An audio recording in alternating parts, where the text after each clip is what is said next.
Shalom, Bapak Ibu yang terkasih di dalam Tuhan Yesus Kristus. Kita berjumpa lagi dalam Sapaan Rohani GKJ Cakraningrat. Tema kali ini adalah hidup dalam kekudusan. Diambil dari 1 Petrus 1 ayat 13 sampai 25. Namun demikian, sebelum kita masuk dalam firman, marilah kita berdoa terlebih dahulu. Tuhan Yesus, Engkau baik, sungguh baik dan teramat baik. Kau tuntun perjalanan kami hingga di tempat ini dengan baik dan selamat, tiada kurang suatu apa. Kiranya Kau berkati ya Bapa, sapaan rohani ini bisa berjalan dengan baik dari awal hingga akhir nanti. Dan kami mohon firman-Mu yang indah ini ya Bapa, bisa diterima dan masuk di dalam hati sanubari Bapak Ibu para pendengar yang budiman. Terima kasih ya Tuhan, kami serahkan semuanya dalam tangan kuasa-Mu. Di dalam nama Tuhan Yesus kami berdoa dan mengucap syukur. Amin. Bapak Ibu yang terkasih di dalam Tuhan Yesus Kristus, hidup dalam kekudusan.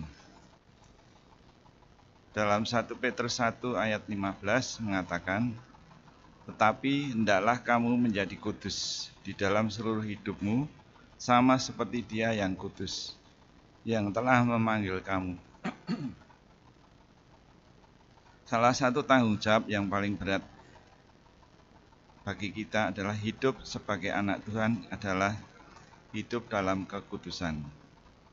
Perenungan tentang kekudusan adalah hal yang paling tidak disukai oleh kebanyakan orang Kristen.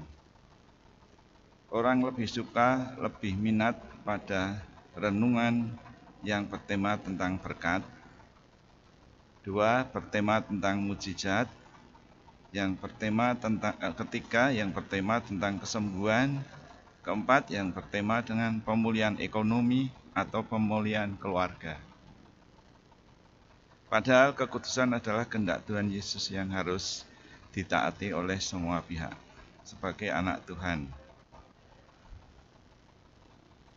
Kekudusan adalah suatu standar hidup orang percaya yang sudah ditetapkan oleh Tuhan Yesus Kristus.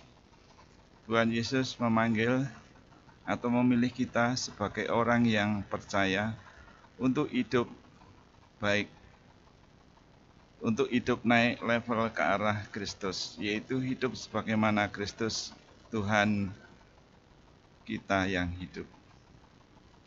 Sebab Tuhan Yesus sudah memberikan Roh Kudus dalam hidup kita, yaitu untuk menyertai kita, untuk memampukan kita, untuk menguatkan kita, untuk menuntun kita kepada kebenaran firman Tuhan. Diambil dari Yohanes 16 ayat 13. Paulus juga berkata demikian di dalam 2 Timotius 3 ayat 16. Segala tulisan yang diilhamkan memang bermanfaat untuk mengajar, untuk menyatakan kesalahan, untuk memperbaiki kelakuan, dan untuk mendidik orang yang dalam kebenaran. Karena itu Rasul Paulus menasihati dalam kitab Ibrani 12 ayat 14, kejarlah kekudusan, sebab tanpa kekudusan tidak seorang pun akan melihat Tuhan. Sesungguhnya kekudusan adalah kunci dari Tuhan Yesus untuk kita mengalami atau menerima berkat dari Tuhan Yesus.